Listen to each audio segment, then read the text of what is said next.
Assalamualaikum warahmatullahi wabarakatuh. Waalaikumsalam warahmatullahi wabarakatuh. Guys, video ini agak beda lagi. Pokoknya kalau sama Gilang tuh videonya pasti beda gitu. Karena konten utamaku bukan kayak video ini, jadi kalau misal ada yang non muslim bisa di skip aja dulu. Karena ini aku mau ngobrolin tentang agama Islam. Buat kalian yang sudah lama stay di channel ini pasti tahu dia siapa. Kamu siapa? Tahu. Dia mulai. Dia adekku. Nah, kita harus sama-sama berterima kasih dengan adanya videonya Vano. Pertama yang aku kenal sih. Dia di beberapa videonya selalu membakar semangat, menggugah semangat orang Islam untuk kembali lagi beribadah yang tadi tidak beribadah, kembali lagi untuk bersyukur yang tadinya masih belum punya gambaran tentang bersyukur dalam hal-hal yang kecil terutama. Kembali lagi untuk mempelajari Islam itu sendiri. Dari situ aku juga pengen nih, karena aku rasa memang sudah zamannya buat kita tidak lagi bangga untuk memamerkan apa aktivitas kita bersama teman-teman kita di luar sana, bersenang-senang di pantai, di gunung dan lain-lain. Tidak lagi bangga tentang hal itu toh, tapi kita juga harus bangga tentang kita sebagai orang Islam. Artinya kita memamerkan di sosial media nih, pamer dalam tanda kutip ya, itu tidak cuma yang dipamerkan tentang kegiatan kita, tapi juga siapa kita, apa agama kita. Karena aku sering banget denger orang ngomong ibadah kok dipamerin, misalnya ngaji atau kajian di masjid dan lain-lain, ngapain dipamerin bos gitu kan. Ini kalau ada yang pamer, banyak ada yang pamer, ada konten kreator yang bikin video sambil minum minuman keras dan aku tahu dia agamanya muslim. Ada yang bahkan secara terang-terangan dia bikin video di Instagram dia lagi di dunia malam. Aku nggak akan ngobrolin itu dalam-dalam, tapi kalau misal ngomongin tentang kebanggaan, mana yang lebih patut buat dibanggakan sama-sama orang muslim, antara orang muslim yang ngaji, yang beribadah, sama orang muslim yang sedang bermaksiat? Mana yang patut dibanggakan gitu. Terlepas dari itu kan nanti buntutnya ada nanti ria, pamer ngaji ria, pamer ibadah ria. Walaupun ria, ini dua hal ini mana yang lebih patut buat dipamerin? Walaupun ria, apalagi enggak, ya kan? Itu dia, ini motif dari videoku. Nah, kenapa aku membawa dirimu bro? Karena gini. Kamu suka nonton anime nggak? Suka. Apa yang kamu suka? One Punch Man. Siapa sih One Punch Man itu? Tokoh utamanya siapa? Saitama. Hah? Saitama. Oh, terus siapa lagi? Silver Fang. Terus? Banyak lah. King. Oke, valid ya berarti ya. Terus anime lain ada nggak? Ada. Apa? Boruto. Oh, katanya kamu bukan fans Boruto. Sebagian episode fans. Oh, sebagian itu kamu tonton, tapi nggak ngikutin dari awal ya? Enggak. Aku mau kasih gambaran sama penonton kalau kamu tuh nggak orangnya kaku banget. Walaupun kamu anak pondok ya, kamu dengerin kamu anak pondok ya? Kalau apa? Kaku sih faktor kamera. Nggak suka kalau di setting tuh. Nggak suka. Berarti ini kamu lagi benci. Oh, iya. Gimana? Kamu mau ngomong sama siapa kalau benci? Enggak. Oke, gini. Aku pengen tahu gini lah. Soalnya ini bentar ya, sebelum kamu banyak ngomong, aku dulu tak habisin ya. Guys, kita tuh berangkat dari keluarga yang bukan suka sama ngaji. Bahkan ibadah tuh baru-baru setelah tua lah istilahnya, ya kan? Iya. Orang wudu aja dulu kan kayak wudu mau ngapain nih? Heran. Kamu digituin? Kamu kan? Iya, aku dulu digituin guys, sama maksudnya bukan mau ngapain sih. Dulu tuh namanya anak kecil ya, tergantung sama siapa dia main kan. Nah, aku pas waktu itu main sama temen-temenku yang memang sudah dilatih buat ibadah tepat waktu, sholat tepat waktu, terus ngajinya itu rajin gitu-gitu guys, sehingga aku ke bawah. Nah, di rumah tuh pada satu waktu aku denger adzan terus langsung wudu mau sholat duhur. Aku ingat banget pulang main dari lapangan atau dari mana itu, dan aku memang sengaja pulang buat siap-siap sholat duhur. Hebat banget ya, ada teman-temanku sih, karena aku ketularan sama teman-temanku. Begitu sampai rumah aku wudu, orang tuaku kayak apa sih ya, ini anak ngapain gitu. Padahal kan sama-sama muslim, padahal sudah muslim dari lahir, kita muslim, orang tua kita dari lahir muslim, tapi pas ngelihat anaknya sholat tepat waktu ngapain gitu. Itu aku inget banget digituin. Gambaran keluarga kita tuh dari keluarga yang kayak gitu. Singkat cerita, aku sudah besar, Gilang sudah sekolah SMP, aku sudah kuliah. Ada hal aneh terjadi. Ada hal aneh, sumpah hal aneh banget. Ini sampai sekarang guys, aku masih nggak kepikiran apa ini selain ya memang ini keajaiban dari Allah gitu. Iya, Hidayah dari Allah, the real guys. Aku melihat hidayah buat adekku ini di depan mataku sendiri. Prosesnya kayak gimana? Karena gini guys, dulu kan memang walaupun aku di kondisi keluarga yang kayak gitu, tapi orang tuaku tetap sholat, cuman belum yang tepat waktu, yang ngelihat anaknya tiba-tiba tepat waktu yang masih heran gitu. Tapi aku tetap disuruh ngaji, latihan baca Quran, yang gitu-gitu. MTQ dulu ada apa namanya? TPQ. Gitu. Jadi aku memang ada kewajiban sama orang tuaku buat belajar mengaji di TPQ sama kamu juga ya. Iya. Aku sudah kuliah nih, aku sudah tidak ngaji. Ngaji berarti mulai dari umur SMP kan? SMP aku udah nggak ngaji karena aku sudah bisa baca Quran. Jadi yang dipikirkan sama orang tua aku pada saat itu sudah bisa ngaji adalah ketika sudah baca Quran sudah bisa. Selesai berarti kewajiban ngajinya. Iya, itu udah apa? Anggapan umum nih. Anggapan umum, tidak cuma orang tua aku ya, Iya. masih di daerahku masih kebanyakan orang kayak gitu. Jadi kita juga ke bawah ya. Dididiknya dengan cara seperti itu. Gilang juga masih sama. Nah, pada saat Gilang SMP, ini ajaib banget sih, ya Allah. Pada saat Gilang SMP, kan dia masih ada kewajiban ngaji karena dia belum lulus lah istilahnya ya kan di TPQ. Jadi ngaji itu sekitar 2:30-an, jam 2 setengah 3-an. Iya. Ya kan? Dia pulang SMP sekitar 1:30 lah sampai rumah. Berangkat ngaji jam 2 udah siap-siap harusnya.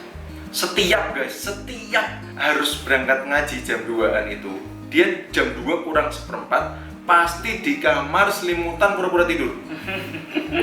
Iya nggak?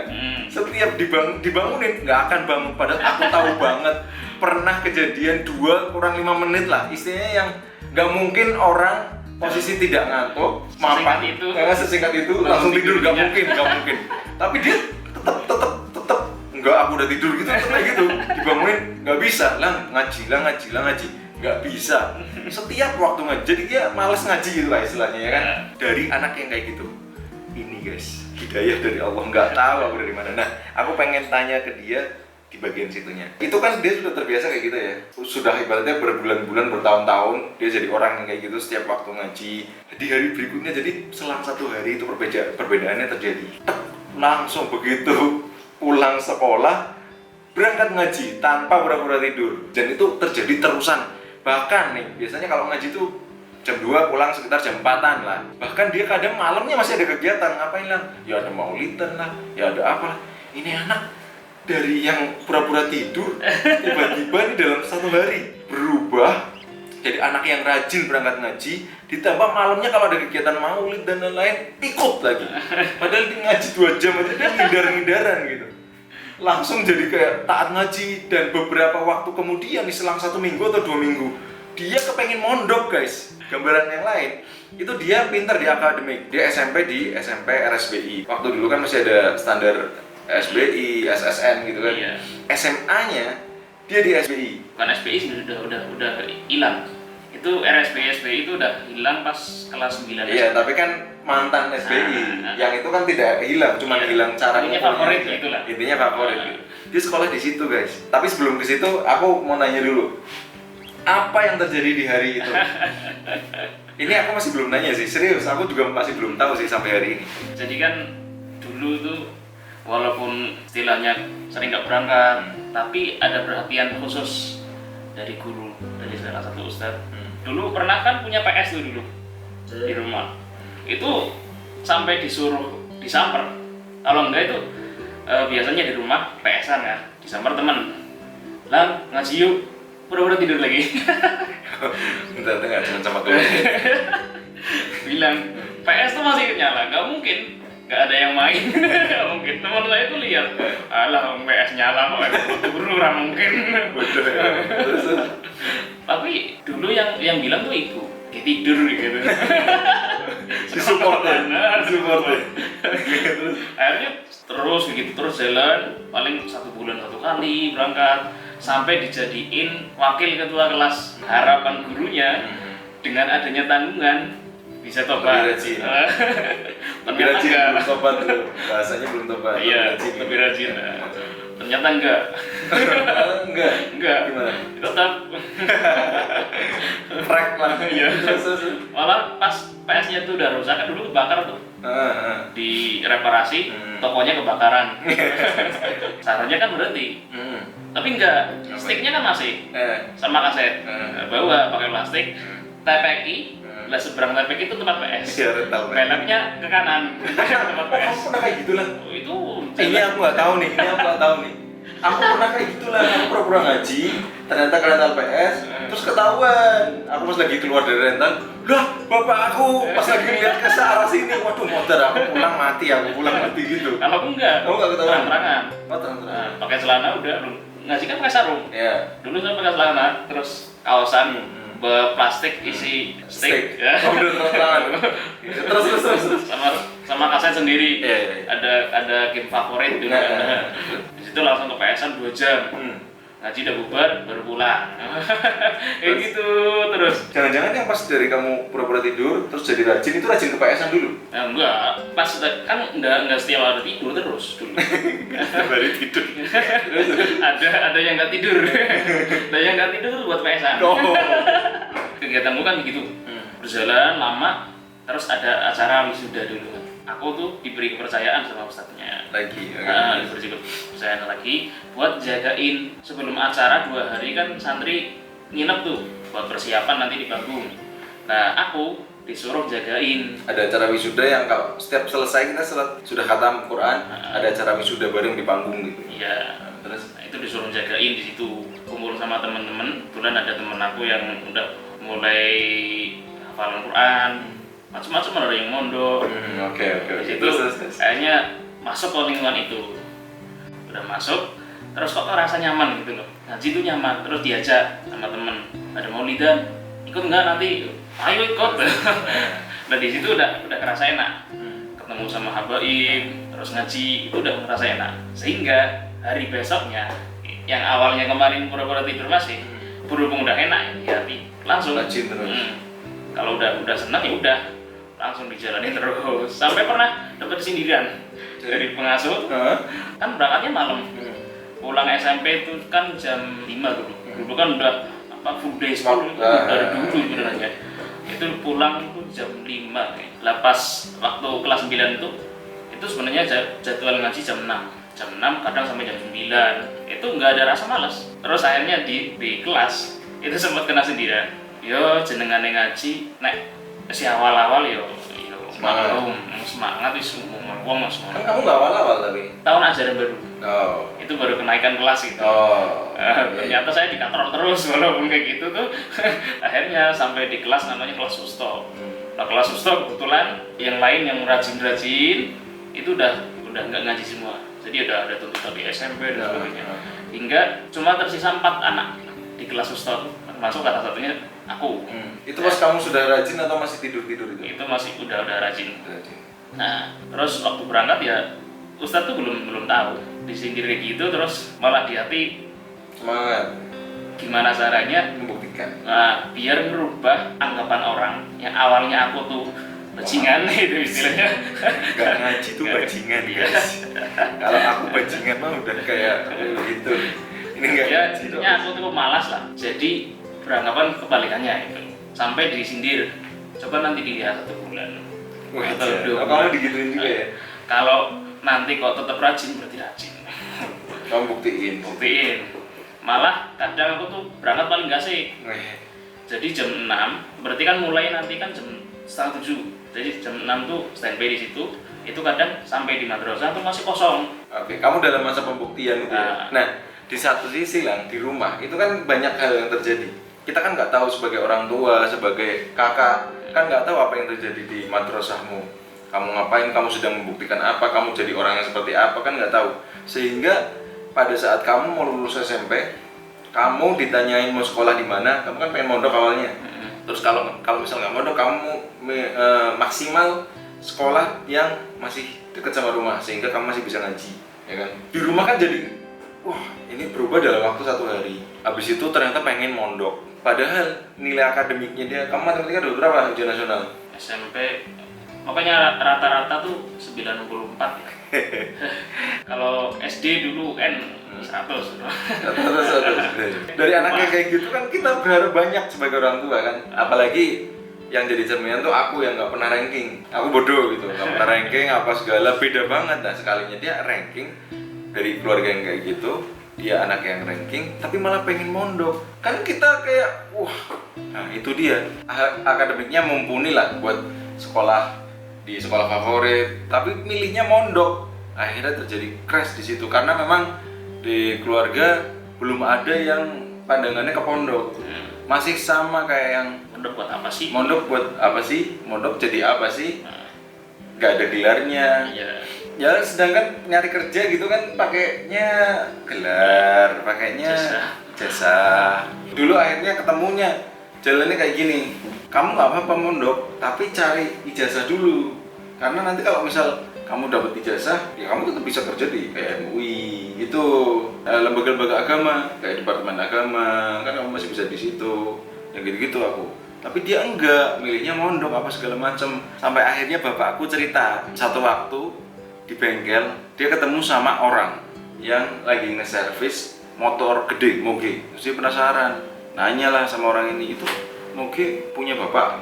Iya, tapi buat anak. Wah, bapaknya ini cerita, soalnya anak saya itu mensyaratkan kalau mau mondok harus dibeliin motor favorit. Bapakku itu nanya ke orangnya ini, bukan nanya sih, sharing.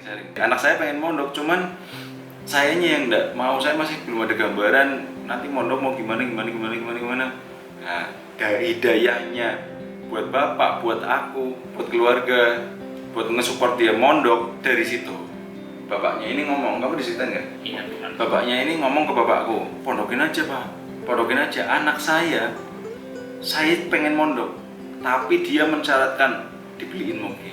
Ya saya beliin, soalnya saya tahu pentingnya mondok itu buat apa. Sehingga dia pengennya apa ya udah, mau nggak mau saya beliin. Yang penting setelah saya beliin moge ini dia mau mondok. Malah bapak mau mondok, malah bapaknya yang nggak mau tanpa syarat. Pondokin aja pak. Satu kalimatnya yang ngantem nih, kalau orang mencari ilmu agama, ilmunya Allah, maka rezeki tidak ada yang bisa dikhawatirkan lagi, karena rezeki juga datangnya dari Allah. Orang yang berusaha mendekat sama Allah dengan cara belajar, salah satunya, itu pasti rezekinya akan lebih dimudahkan. Wong yang nggak deket sama Allah aja dikasih rezeki, apalagi yang mendekat, yang bahkan mendekatnya tidak seperti orang-orang biasa. Mondok itu tadi, yang mondok itu butuh berapa tahun gitu, mondokin. Backgroundnya kenapa nggak boleh mondok kan, kamu kan karena khawatir nanti kamu jadi apa, rezekinya gimana, cari uangnya gimana. Terjawab sudah pakai kalimat itu. Pulang, mondok lem, ya udah mondok. Sekarang kamu mondoknya di mana? Sarang. Di Sarang, Jalan Wardi Mbah Maimun Zubair. Masya Allah. Kan sempet mau ke Lirboyo dulu, mintanya di Lirboyo kan udah sampai lihat profilnya, biodatanya juga apa di Lirboyo profilnya itu gimana, dilihatin ke kamu kan dulu kan, kayaknya di Lirboyo. Terus bapak pulang tuh kan, nggak usah di Lirboyo ya, kejauhan, Sarang aja. Oh iya, ayo berangkat langsung. Dan sekarang ya guys, hasilnya sekarang alhamdulillah ini. Tapi aku nggak lagi muji kamu ya, ya muji Allah lah. Pasti sadar ini semuanya dari Allah kan. Dari yang tadinya kita background keluarganya yang kayak gitu, sekarang dia sendiri yang mondok jauh, perjalanan aja nih guys, dari rumah ke pondoknya dia di Sarang itu sekitar 11-12 jam, dan dia berangkat sendiri. Setiap pulang, setiap ke Semarang, setiap ke rumah ke Purbalingga, selalu orang tua juga kalau di rumah ngaji lah, aku pengen denger.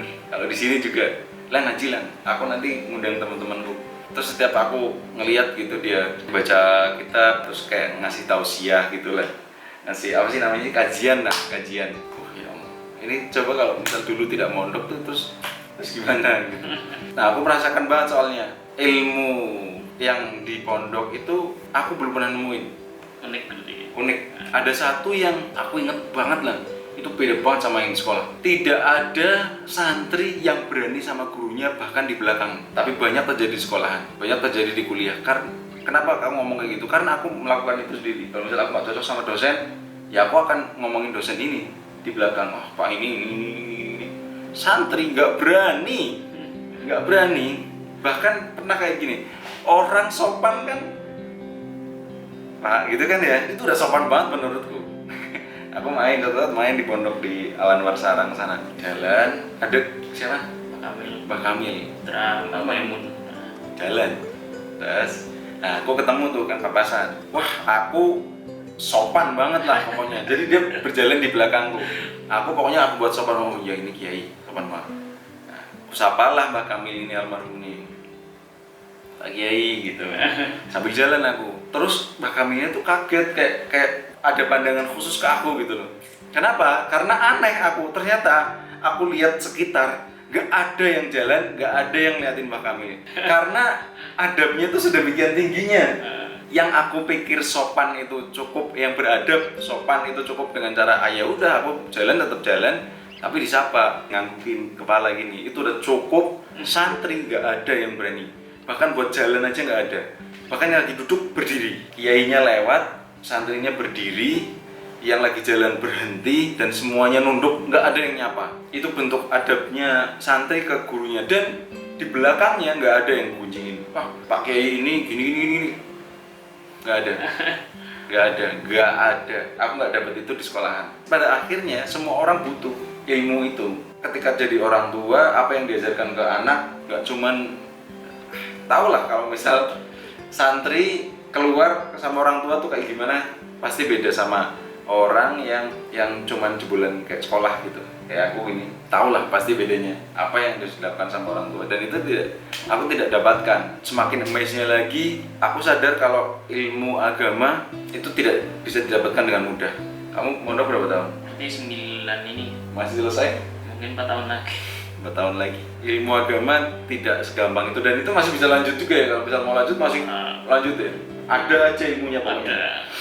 Sehingga aku tidak bisa menganggap remeh. Sudah, ketika kita jadi orang tua, ketika kita jadi anak, ketika kita jadi orang yang mau mati, ketika kita mati, ketika nanti kita hidup lagi setelah mati, itu butuh ilmu agama yang orang kayak aku juga butuh.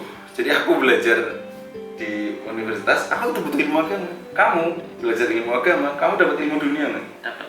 Jualan, ya, diajarin jualan nih. Belajar ilmu agama nih, ini bisa buat landasan kita sebagai guru di sekolahan. Juga bisa dokter misalnya, mau jadi dokter, mau jadi apa-apa, semua bisa pakai landasan ilmu agama. Ini sebagai penutup video ini ya. Banyak orang yang kritis, gampang mengkritisi agama. Oh, berjenggot, radikal, pakai gamis kemana-mana kayak Islam radikal apa segala macam gitu kan misalnya, atau apalah, enggak Islam radikal ya apalah, banyak yang ngomong kayak gitu. Tapi di satu sisi dia adalah orang yang harus data banget.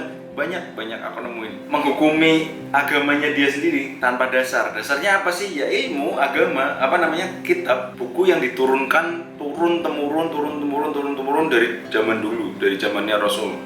Gambaran gampangnya nih, sahabat Rasul dengerin Rasul hidup harus kayak gini. Rasul yang ngomong, terus sahabat nulis. Ibaratnya kan sahabat ini menyampaikan ke muridnya lagi di zaman sahabat ini sudah jadi guru, menyampaikan muridnya lagi. Nah, itu yang bisa jadi dasar. Sehingga kalau misal kita ngomong, wah berjenggot Islam kaku, wah tidak riba, wah Islam kaku, dicek lagi coba kita menghukumi itu landasannya dari mana.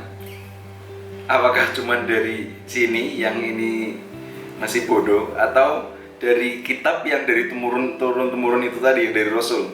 Kalau misal dari Rasul, berarti kita yang salah. Apakah kita masih Islam ketika seperti itu? Gitu. Karena di satu sisi